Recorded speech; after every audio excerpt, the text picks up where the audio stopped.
Hello everyone, in today's video I'm going to show you how to fix Play Store not working in Realme Neo 7X. So let's start the video. First of all, open settings. In settings, scroll down and here you can see the option apps. Now click on apps and then click on app management. Now scroll down and click on Google Play Store and then click on storage usage.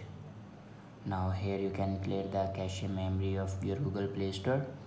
After clear the cache memory and data of your Google Play Store, then go back to your home screen and check your internet connection works properly or not. If it doesn't work properly, then update your internet connection and then restart your device. For restart your device, press and hold power button and swipe up to restart your device. After doing these steps, your problem will be fixed. I hope this video is helpful for you. Thanks for watching.